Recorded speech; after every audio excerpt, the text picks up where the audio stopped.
Good evening. I'm Dan Fitzpatrick at StockMarketMentor.com. I was going to talk about Amazon today, but instead I'm looking at Splunk, and here's why.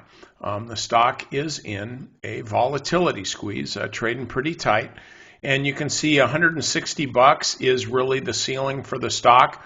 First tested it here on the 16th, and then a few different times the next day. I guess maybe you could call it this day, but it didn't really hit it. This day and then the last few days, it's kind of been up there. So today, the stock finally broke through. I'd sent an alert a while ago to let me know when the stock broke out above 160 bucks, and frankly, I then forgot all about it until my alert fired off a while ago. And you can see exactly where it fired off about 10 minutes ago. And so here's the thing with this. I'll just kind of set up a trade for you. Earnings aren't an issue, so I'm not really worried about that. The industry software, this is the index. I'd say it's like one of the strongest sectors going. And so I like the way the way Splunk is set up. And so this is what I would do. I think you can buy a little bit of stock now. Maybe give it about a 4% stop. I wouldn't give it more than that unless you just kind of want to buy some stock and hold it.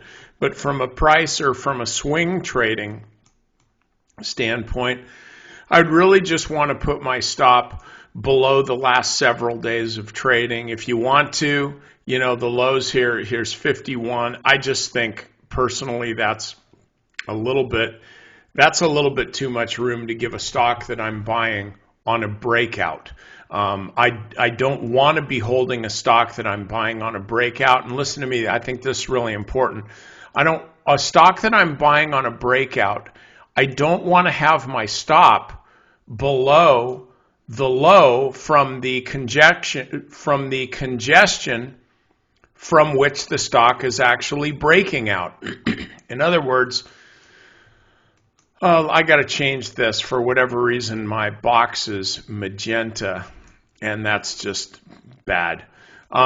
So like this is the box right here. I guess you could say this is the bottom. Actually, then this is the top. So this is the box that this thing's breaking out of.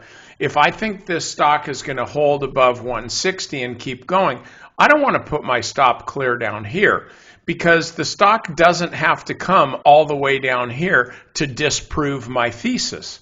All the stock has to do, frankly, is basically reverse the very, very short-term move it has made. You could even keep a stop below today's intraday low of 155.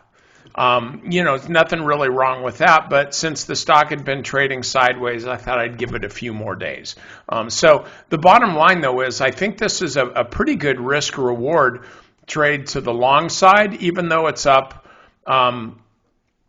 It's up a lot, but it has been drifting sideways for a while. But the reason I like this trade from a risk-reward standpoint is, number one, the sector's working. Number two, the stock's working. And number three, you got a good logical place for a stop to contain your risk. So that's it here. I'll see you guys next time.